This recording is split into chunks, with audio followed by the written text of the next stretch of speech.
Awesome. So hello again. Welcome back to the show. Stephan Spencer is with me today, and I'm super excited. He is an absolute expert in SEO and more. And so we're going to be talking about the traffic control method for getting traffic to your site through SEO. And I'm sure we'll dig into some really interesting and fun things. So welcome. Thanks for being here. Oh, thanks for having me. Absolutely. So do you want to just give us an overview of what you're going to walk through with us today and what my audience can expect to take away at the end? Yeah. So there are three pillars to SEO, and I'll explain what those are, and that'll give a framework to the listeners to understand where the different aspects of SEO fit in. And you got content marketing, but you also have content creation, and you have keyword research and all that.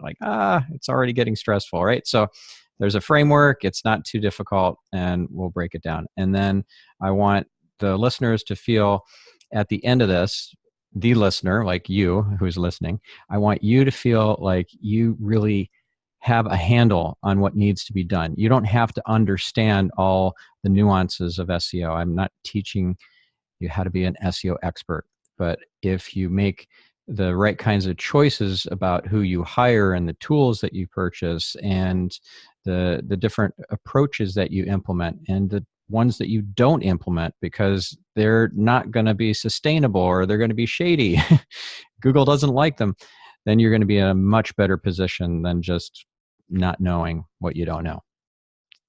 Awesome. And I think for so many people like me, the whole SEO thing is so it's like on one hand, when somebody breaks it down, it sounds really simple, but on the other hand, I'm like, eh. So I love how you're going to help us get this understanding, have the framework. I'm really excited to know about the tools and also what Google does and does not like, because nobody wants to make that mistake and not know about it. And so let's get to it and broaden our awareness of SEO. Awesome. So the first thing I want to say is just relax. I've got you. You're not going to lose all your traffic and all your rankings because we're going to walk through this step by step. And also, think about it this way, that you have a responsibility to make sure your website is Google ready. And you can't abdicate your responsibility. Just because you're not going to learn all the ins and outs of SEO doesn't mean that you have to it's basically you're going to learn how to hire the right kind of SEO to help you, because you can't neglect this, but you also don't have the time probably to learn it all yourself. So there are three pillars to SEO. There's content, there's architecture, that includes all the technical geekery, and links. So content, architecture, and links. And the content side of it includes identifying the right keywords to use and which keywords to track with the rankings tracker, right? Because you want to know whether you're actually on page one or not. You know, there's this joke that goes, you might have heard it. Best place to hide a dead body is page 2 in the Google search results. So nobody goes there, right? Anyways, so if we are tracking our rankings and we're doing well and we want to continue to keep the momentum going, well, you know, we need a framework. So we're going to break it down into the three pillars. And if you think about sitting on a stool, a three-legged stool, if any one of those pillars is missing or weak, you're going to fall over, right? You're not going to be able to sit on that stool. So if you look at your link equity, your inbound links, and you see that, oh my goodness, I have a bunch of toxic links, or I have not enough trust in my link profile, that means that you're sitting on a two-legged stool. And if you work so hard on your content and you never shore up your link profile, you're still sitting on a two-legged stool. It's not going to work. You're not going to get the rankings that you're hoping for. So if we kind of walk through each of these pillars one at a time. Let's start with content. That includes, as I said, keyword research, identifying what the right keywords are. And in order to know what the right keywords are, and by the way, I've got 3 simple tests to know if it's a good keyword. 1, is it popular with searchers? If people are searching on Google for that keyword, that's good. If nobody's searching for it, that's bad. Second, is it relevant to your business and to your target audience? If it's irrelevant, doesn't matter if it's popular, you're going to get irrelevant and non-targeted users. And then the third, is it attainable? Can I actually rank for this keyword? Because if I'm never going to get on page 1 for the keyword, I'll be invisible.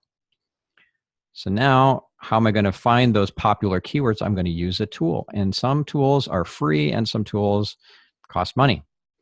So the keyword research tools that I use Moz Keyword Explorer. That's a paid tool. I also use Google Trends, and that's a free tool. Now, that doesn't give me hard numbers, so I'm not going to get as much robust data out of Google Trends as I will out of Moz Keyword Explorer. So those are a couple example tools. But I'm also brainstorming around topics and what kinds of FAQs questions I can answer. And so there's a great free tool called Answer the Public. Are you familiar with Answer the Public? Nope. I am not. It's so cool. So you got to try this. Go to answerthepublic.com Okay. and put in a topic, a keyword, and it will find all these questions. Like what? Let's put in something like podcasting. Yeah. Right. All these who, what, where, when, and why types of keywords around podcasting. So how do I start podcasting? How much does it cost? Those would be how type of keywords. And what is a good podcasting mic? Or which podcasting mic should I buy? Like, these are all great questions that you could identify just by using this free tool. And then I write content about it. Exactly. Oh my gosh, Stephan, or I podcast about it. Yep. Yeah. So if you think about like what are the questions that people are asking Google, then you have a leg up on your competition because they're not thinking in those terms. They're not asking Google and like Google based keyword tools what is popular and what's not. And then if you're creating an FAQ or you're creating blog posts or what have you, then you're actually meeting the marketplace where they're at, right? So that's the whole content pillar. I love that. Yeah, it's so simple. And so I just simple. want to say too, you're going to, I think, share a lot of amazing resources. So for people, if you're listening, you're driving, you're like doing other things, do not worry. I'm going to have everything on the show notes page for you to access. So this is going to be packed, I'm sure, with lots of resources. Yeah. And now let's say that you wanted to identify the keywords that your competitor is ranking for. Like, Nicole, what would be a website that you're competing against and you would really like to kind of reverse engineer what they're doing to get such great Google rankings? You're going to scold me here, but to be honest, I don't look for competitors. I don't pay attention to it. Okay. Well, I would recommend at least knowing who is ranking really well for keywords that you care about, because they may not be direct competitors, more indirect competitors, but they have the rankings that you want to have. So if you can reverse engineer what they're doing, what keywords they're targeting, it's really insightful. In fact, there's a tool. So just as long as I know, even if it's not a specific website, I can just know like podcasting, for example, or podcast guesting and things like that. And that's what you mean? Yeah. So let's say that you wanted to look at podcast guesting as an industry. Well, interviewconnections.com would be a competitor then, okay, because they have some rankings in that space. If you're looking at podcast conferences, there's PodFest. and there's podcast movement. So you'd look at those URLs and you'd type those URLs into a tool like SEMrush or Searchmetrics. These are paid tools now, or SimilarWeb. And that, or Ahrefs is another one, Ahrefs. So these are all great tools. And that will give you an analysis of which keywords are popular in their kind of organic search strategy. Because if they're ranking well, they're probably getting traffic for those keywords. And so there's an estimate for, based on their ranking, what the expected traffic would be. If it's a popular keyword, they've got the search volume for that keyword, and they know that the competitor is at position 1 for that keyword. So they do some math, and then they figure out, here's an estimated amount of traffic that we think is coming through to this competitor's website. It's almost like hacking their Google Analytics, and actually it's more like hacking their Google Search Console to get what keywords are popular, because Google Search Console is what reports on the keywords, not Google Analytics. Anyway, so you're like getting inside of like the inner sanctum of your competitors' organic search. And you see, oh, these are popular keywords that they're getting a lot of traffic for. I should target them too. So that's another great strategy for competitive intelligence / keyword research. So that's all within the content pillar. Now you got a whole bunch of keywords. You're going to create content around these keywords. You're going to optimize existing content around these keywords. Can we talk about that a little bit? How do you Yeah. optimize existing content around the keywords? Yeah, so let's say you've got a WordPress blog. You go into your WordPress admin, and you'll see if you've got a plugin for SEO installed like Yoast, that there's a separate field for the SEO title tag. That's different from the post title or the post name. Okay, so you've got a post, or let's even say it's a page, not a post. Let's say it's your services page. Okay, so this is probably called services. That's not a great keyword. I'm not going to want to rank for services. That's not going to get me the right kind of traffic. But let's say it's podcast guesting services or podcast marketing services. That's good, right? That's a much better title tag, and it's going to bring in relevant traffic if people are searching for that phrase. But I don't want to make that the phrase that's in my top nav. So I'm not going to change the page name to podcast marketing services. I'm just going to leave it at services. And then I'm going to go into the SEO title tag field, and I'm going to put those additional keywords in there. So in the title tag that shows up when you do a Google search, and it's that clickable first line in the search listing, that's where the title tag is. And that's what we're going to optimize, and it's given a lot of weight by Google. In comparison to the rest of the copy on the page, it's more important. If I put podcast marketing services into the third paragraph, I'm like, okay, now I've got the phrase there, I'm good. And I don't optimize the title, it still just says services. I'm not going to do as well as if I make sure that the title tag has the relevant, important keywords. Remember, popular, relevant, and attainable. Right. Those are the three things that I'm determining if my keyword that I'm looking at is a good keyword or not, and I put it in the title tag then. And can you put multiple keywords in the title tag, or just one for a page? You can put multiple keywords in there. I would just be careful to not keyword stuff the title tag, so it's not this long laundry list of all the keywords that you want to rank for. If it's your home page, for example, and it's got 30 keywords in there, that looks kind of spammy. That's not a good strategy. Got it. But like for the services page, so for an agency, for example, if they have 4 different services that they specialize in, then that would be okay to put the 4 different types of services? Yeah. Okay. Actually, I would recommend, and I personally would prefer to see 4 separate pages for services. So Each one subpage was one of the optimized, yes. services. Okay. Yes. The subpages would each be optimized for The one of those 4 search. services. Copy. Okay. Well, that makes a lot of sense. And so on the main services page, then you would do what for that? You would optimize for kind of the more broad, overarching keyword. Copy. Oh, this is so amazing. Awesome. I'm excited.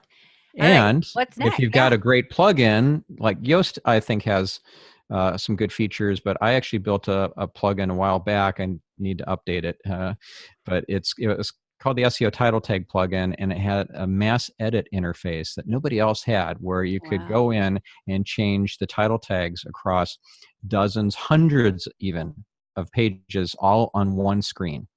And not just that, the meta descriptions and the post slugs too. So you could do it all in one screen instead of going to one page or post at a time, save it, and then go to the next one, save it, load the edit screen for another one, save it. It's very painful and time consuming unless you have a mass edit screen to do that from. And yeah, so my plugin had that feature set. I think it still works. I haven't tested it since the new update of WordPress, but I'm not sure if I think maybe Yoast Premium has a mass edit capability too. Yoast. Anyways, this is a way that you optimize a bunch of pages quickly. So can you talk about, I don't know if this is the best time or if there's a better time to fit this in, but you just said the metadata. Can you explain what that is? Or you said the meta something. Meta descriptions, yeah. Yeah, there's a lot of misinformation about meta elements, meta tags, and this is where you can sort out the charlatans and the snake oil salesmen from the legitimate SEOs. There are trick questions that you can ask if you just know what to ask them. And I created a cheat sheet I call the SEO BS detector. So it's got a half dozen different questions that there's only one right answer for. And if you just slip them nonchalantly into the interview process while you're talking to a potential SEO hire or agency, you can find out if they're charlatans. So one of those questions is, tell me about meta keywords and your process for optimizing meta keywords. Now, this is a trick question because you're leading them into an answer that if they don't know that meta keywords never counted in Google, it's going to be really obvious to you that they are full of it, right? So the only right answer to tell me about meta keywords and how do I optimize for them, or what's your process for optimizing the meta keywords? The only right answer is, what? Are you serious? Those never counted in Google. Never, ever counted. Not on day one, never. So that's one example of a trick question in my SEO BS detector. Now, there are other meta tags, meta elements that are of some use in SEO, but none of them move the needle in terms of your rankings. So they're more for kind of additional information for Google in relation to things like indexing. But if you're trying to move up the rankings for a keyword, focus on things like the title tag that I discussed, and placement of the copy. If you have copy that's really far down the page, you have to scroll to get to it. It doesn't count as much as if it's above the fold, very visible, and right in the visitor's face. Okay, so think about that. Yeah, go ahead. That's awesome. Glad to hear that. And then, so the meta description, then, do we not have to put anything there in that box? You don't have to. You don't have to. But if you do, then you have more influence, not control, but influence over what is displayed in Google's search listing. Underneath the title, the clickable part, the title tag, there's the snippet, right? And that is oftentimes things like copyright 2019, all rights reserved, blah, blah, blah, blah, blah. Not useful. not very enticing, doesn't really make me want to click. But if you can override that with something that is more enticing, and if you have the same keywords that the user typed in the meta description, then those get bolded, so it makes it a little bit more emphasized that your listing has the stuff they're looking for. Now, it won't move you up the rankings, but it will give the better attention to the listing that you have at whatever position you are at. That's fantastic. And it's funny, I'm just coming back to the joke you made earlier. I look at the second page of Google when I don't see something, but I'm, like if I'm looking for something and I can't find it, nothing looks good on the first page, it's not like exactly what I'm looking for, I'll go a couple pages back. And well, so you might want to try this instead.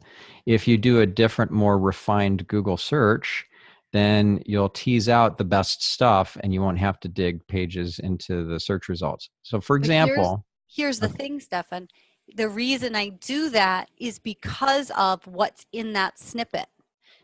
So like I know, okay, I can do a different phrasing or whatever, and I'd love to hear how you suggest, but it just kind of clicked in my head because I didn't I know exactly what you're talking about now that you explained it, and all this time I was like, I don't know what to put there. Like, what is that? Like, yeah, with Yoast, I have Yoast, so I'm looking and I'm like, I don't know if I have to put anything there, but so thank you. Yeah, you bet. And I really like the Yoast plugin. I think it's very solid. There's the free version and there's the premium version. The free version for most people is probably quite sufficient. I actually interviewed Yoast. That's his actual name, Yoast de Valk, on my Marketing Speak I podcast. That's saw a that. really good episode. Really, really good. So if you want to optimize your WordPress website for SEO, listen to that episode. And if you want to like learn the secret kind of sauce to finding whatever you want in Google with the certain advanced search operators and stuff, I have a whole book on the topic. It's this one, Google Power Search. And That's in much here, smaller than the book you gave me. I was it like, oh, is. I wish I had the book right here. It's 122 pages. So that's a very small book in comparison to The Art of SEO, which is 994 pages. Yeah. But what this book, Google Power Search, will do is it'll teach you how to find things like Forrester research reports that are normally thousands of dollars. And they're just in Google. I've found confidential business plans, confidential marketing plans. Yeah, you can find all this stuff in Google. And I've even found files with credit card numbers and expiration dates. Now, that's not in the book, but you'd be surprised what you can find in Google because That's so Google just scary. follows every link. It follows everything. You think you hid something where nobody's going to see it. It's like, well, if you click on this my beach ball that doesn't look like it's clickable, and then you're telling your students like you have an e-commerce class, well, there's this Forrester research report that we all need to read for next class, and here's where you find it. Google will find it.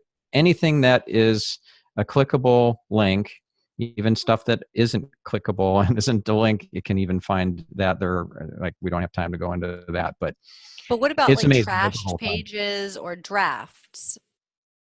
Drafts are not live, so those can not be found by Google. But trashed pages that were live at one point, those can stay in Google for a very long time. It doesn't matter that there's a 404 error.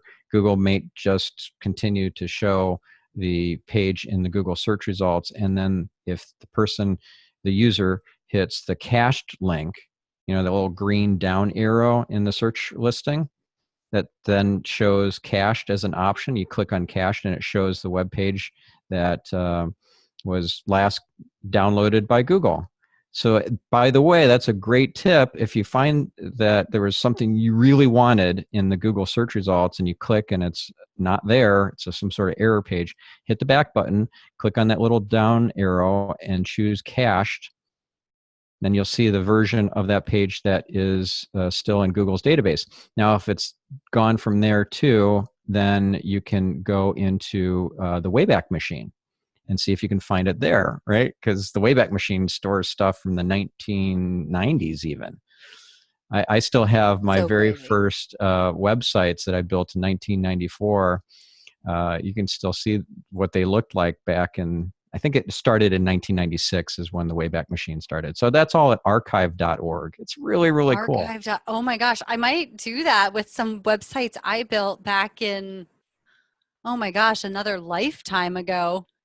Yeah, it's Yeah, really, really fun. so funny. And so, in fact, I was presenting at a conference not long ago. Well, maybe it was 2 years ago now. Blog Her, the Women Bloggers Conference. And one of the bloggers afterwards came up to me and said, I was devastated because I got hacked and all my content is gone. Years of my writing, I can never get it back. I mean, I'm just so downhearted about it. I don't even want to start up again. And I'm like, well, do you know about this thing called the Wayback Machine? It probably has a copy of all your blog posts. Yeah. And I heard from my daughter, who was my co-presenter, she's also an SEO, that she was in the bathroom after the session, and the lady that I spoke to was crying in there. She was so grateful, and like it's like I saved her by telling her about Totally. archive.org. Yeah, Totally. That's amazing. yeah. Archive.org. That's a writer downer, guys. So anybody, because how many times do we see that with our friends or our colleagues or, within our circles that have some kind of, they get hacked or something, like they delete, I've lost things before. And if I would have known that, I mean, like, I can't remember anything now, it's been so long, but if I would have known that, it's like, it would have saved me so much stress, because that's what it winds up being. It's like, oh my gosh. Yeah, So amazing. Thank yeah. you. There are so many great tools. Anyway, so that all that is around the content pillar. So then you got the technical kind of architecture pillar, which includes, like, should I have one page called services, or should I have 4 pages for each of my 4 different services? Should I have a URL structure that is separated, like the keywords are separated by underscores or by hyphens? Now, WordPress by default uses hyphens, which is good. That's what we want. Do I have a long URL that is full of ampersands and equal signs? That can be problematic for SEO. So that's a consideration. All that sort of technical uh, architectural stuff, that's in that pillar. And I don't want to make everybody's brains hurt by going into the details of things like XML sitemaps and robots.txt, canonical tags. It just, your eyeballs will roll back in your head. And if you're driving while listening to that, I don't want that to happen. So that's the technical architectural pillar. And then finally, we got links. That's the third pillar, and it's the one that people just don't seem to be able to move the needle on. They don't know how to get links. It's not something that's under their control. They can't go into somebody else's website and add a link. You really, it's up to the website owners, the bloggers, whether they link to you or not. But what you can do is you can do outreach, and you can provide content that is so valuable, so worthy of people linking to it and buzzing about it, that it has a good shot at getting shared and, more importantly, linked to. Right? You can have stuff that gets shared on Facebook and retweeted and pinned on Pinterest and so forth. That's nice, but it's not going to move the needle for SEO. It's the links that move the needle, and not every link moves the needle. Like, if you post a comment on somebody's blog, that's not going to move the needle if it contains a link in it, because that's a no followed link. Almost every WordPress blog no follows links in comments. Even so, you get spammed to death because, by the odd chance that you haven't set that up properly, then they might get a link that counts for SEO. So you get people blogging, commenting on your blog posts, and their name is Used Cars San Diego or something. It's like, no, your name is not Used Cars San Diego. They're doing that to try and get a keyword-rich link that will help them rank for Used Cars San Diego, and they have some useless comment like, great post, loved your insightful comment, or whatever. Or it's some nonsense, it's just garbage. So that's blog spamming or Can comment I spamming. ask you about the comments real quick? Yeah. So, back in the day, commenting was what people wanted you to do because there wasn't the Facebook and the Twitter and all the stuff, right? And there was that SEO value back in the day, I believe, right? Yeah.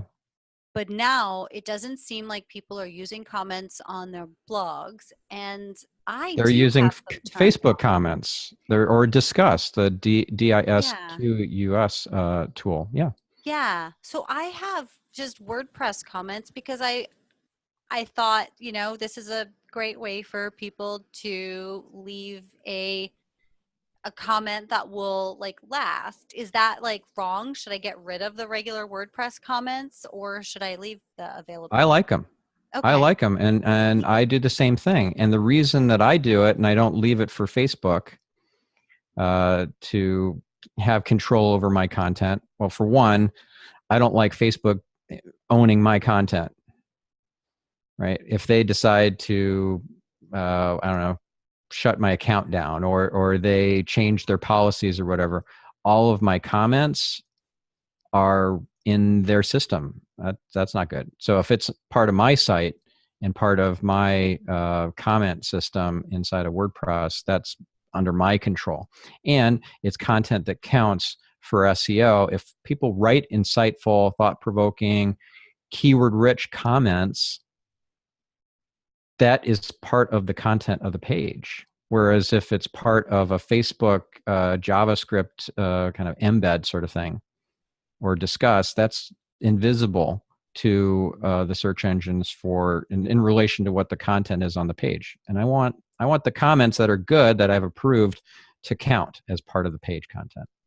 Yay. Thank you for sharing that. So you Yeah. approve all good comment. I mean, like non-spam comments, right? Like, Right. because I'll approve if it just has, thanks for a great episode or something like that. I'll approve that, even though it's no long, like thought out thing. Those I tend not to approve because I Oh. look at the site that where they put their name in. A lot of times they won't use Used Cars San Diego anymore because they know that you'll just delete that comment. But I Or mean for a real person, like if for a it's a real. real person and I look at their website and it's legit. Now, I don't do this myself. I've got my team doing this stuff, but it would be not my highest best use to be checking the blog comments. But the person needs to check the linking page. So that is the one that they've included as the URL for their the person who's commenting. And if that looks like a really legit website, then I'll approve it. But if it's a light, thin content sort of comment, great post, loved it, and it's a commercial website, it's not like an amazing. What if there's no website? That's what I'm wondering. Like That's if fine. somebody, Then there's okay, no incentive for them to do this other than to okay, test to see if you will let just an their engagement. thin content. They're basically testing the waters to see if they can spam you. See, I see things differently, and I'm just going to put my 2 cents in here, although I'm not the SEO expert, but I want your opinion on or your thoughts on this Yeah. because I just think it's an interesting conversation. So most people are not savvy to this, right? And so like podcasts, for example, or blogs may have readers or listeners that are just normal people. They're Mhm. not, oh, they don't have websites, they're not in business. Like they just really appreciate and enjoy the content and they want to leave a nice thing like that. Like there's no ulterior motive. That's the kind of Yeah. stuff I'm talking about. Like, would that, If I can tell that it's just a normal person, and see, these bots and automated tools are so darn clever that it's oftentimes hard to tell whether it's a real comment or it's a testing the waters sort of comment, and then they'll come back and post with a link later. So yeah, there's Oh, like they'll edit or billions they'll of just, these. No, they'll go and post another, like they post something without a URL, and they just want to see that it got approved. yeah. And then they're like, okay, so this tool does this. They don't even have to think about it. First, it sends a comment to your blog to see that it can get through. And then it comes back and posts another one, which has the link to the But then Used you Cars just San mark it Diego. as spam. You don't approve it, right? Sometimes it'll get through. So what they do is they're testing the waters to see if it works or not. That's Because so a lot of crazy. people are just going to not moderate, or they're going to do a lousy job moderating, and a lot Got of it. junk Okay. will So get through. assuming that somebody has a team member or they themselves are moderating and they're reading every comment and they're not approving something accidentally that shouldn't be approved, then it's not going to get through. I thought you meant that sometimes it just doesn't come through the approve or not approve No, process. no, no, no. As Oh, long as you have okay. moderation turned on, you have to hit approve in order for it to come through. Perfect. Okay. Got it. So many blogs and websites, though, running on WordPress, it's just They lets don't have the everything through. automation. Yeah. They They just don't have don't the have time to automation. check to see if it's legit or not. Got it. Yeah. Okay, cool. Sorry for that like sidetrack. No, I think it was really it was good digression. But this whole link pillar is all about analyzing the link profile of your website, who links to you, not where you're linking to, because that doesn't have nearly the impact from an SEO standpoint as people linking to you. They're voting for you essentially when they link to you. And not every vote is created equal. A link from CNN is worth a heck of a lot more than a link from Jim Bob's personal homepage. So it's not a quantity issue, it's a quality issue. And links have not just importance, they have trust. And you don't want to be untrusted or untrustworthy, but still important as far as Google sees you, because then you're not going to get the rankings. You have to be both trusted and important. Like if you're important but not trusted, and I find this all the time, I use a tool called Majestic for this, which tells you your trust flow and your citation flow. Your citation flow is your importance, and your trust flow is your trust.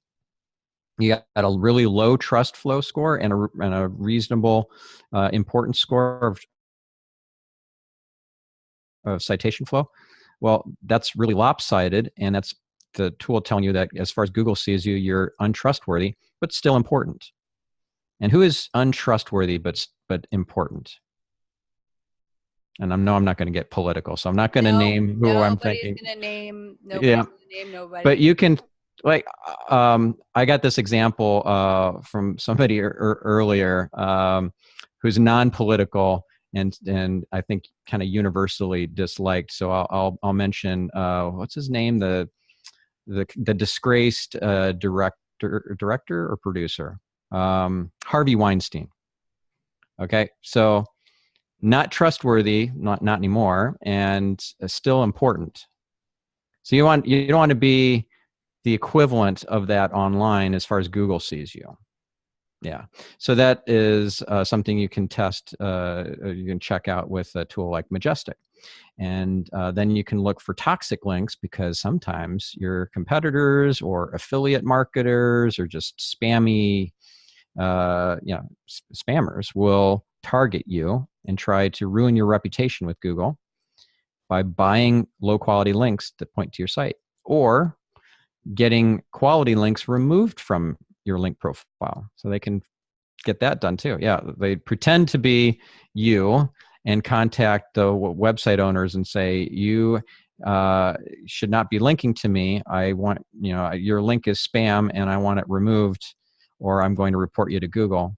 And it's your competitor who's doing it to you, That's pretending insane. to be you. Yeah, it's kind of evil, isn't it? It's Yeah. horrific. That's so not okay. Yeah. So there's a lot of shenanigans that go on, and you have to keep an eye on it. You need to periodically do a link detox analysis on your link profile to see how many toxic links you have and to what degree, and whether you've been losing a lot of links that were quality links. You can't just leave it, your link profile to just, happen. You got to maintain the thing. Oh, so much stuff to do. We Oh yeah. talked before hitting record about our to-do lists. Thank you, Stephan, for Yeah. adding another. Right. However, Like that was probably 50 things for the to-do list, right? Um, or and more if we want to count all of my pages and all of the posts. And Yeah. So I would recommend, don't try and do all this yourself. Hire somebody who's really good. I have another tool that's very helpful, a resource that's helpful for this from my website. And so I mentioned the SEO BS detector. That's really valuable. The other one that I'll mention now is the SEO hiring blueprint. There's a 7-step process that I go through for hiring, finding, screening, hiring, and onboarding and training an SEO person, contractor, or even agency. So this is a really valuable process or methodology, and that all these things, including chapter 7 of my book on it's on the art of SEO. This is the chapter 7. It's oftentimes the chapter that I recommend people start with because it's one of the least technical chapters, and it's really a fun one. There's lots of clever ideas in there for content marketing and link building. So that one is chapter 7, and that chapter is free if you go to this gifts page, which I have set up for your listeners. And so that's at marketingspeak.com/Nicole. thank you. marketingspeak.com/Nicole. I so appreciate that. And this has been amazing. Is there anything else you wanted to touch on before we start wrapping up? I don't think so. I think that's our listeners' brains probably pretty full. Okay, awesome. Well, so we've got the free gifts, which is amazing. And is there anything else you want to let people know, like the podcast? Anything else you want to let people know about to continue the conversation with you, or even if they're thinking, wait a minute now. Wait, I need to talk to this guy. This is the guy that I want to hire. And like you have services and everything like that. So any kind of final words that you want to leave my listeners with about how to continue the conversation, go for it. The mic's yours. Okay. Well, thank you for that. Yes, I do offer services in regards to SEO and online marketing, but specific to SEO, like SEO audits and link building strategy or content marketing strategies and the keyword strategy, all those sorts of strategic SEO services I can do for your listeners. So if you're interested in working with me, my website is stephanspencer.com. I do have the 2 podcast shows. Marketing Speak is one of them, but the other one is Get Yourself Optimized. So I'm very passionate about biohacking, life hacking, productivity, and just kind of up leveling. So that's a great podcast. I highly recommend too. So getyourselfoptimized.com and then marketingspeak.com, of course, as well. And I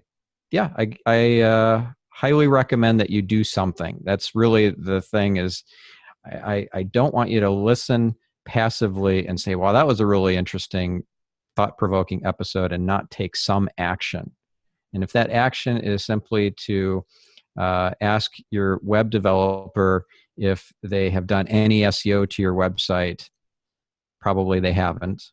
Or if it's to read this chapter 7 and start thinking about how can I get my PR firm or my marketing manager or my VA to start helping me create content that's worthy of links and not just good for my customers, then you're ahead of the curve. Amazing. Well, thank you so much. Thank you. It's been a lot of fun.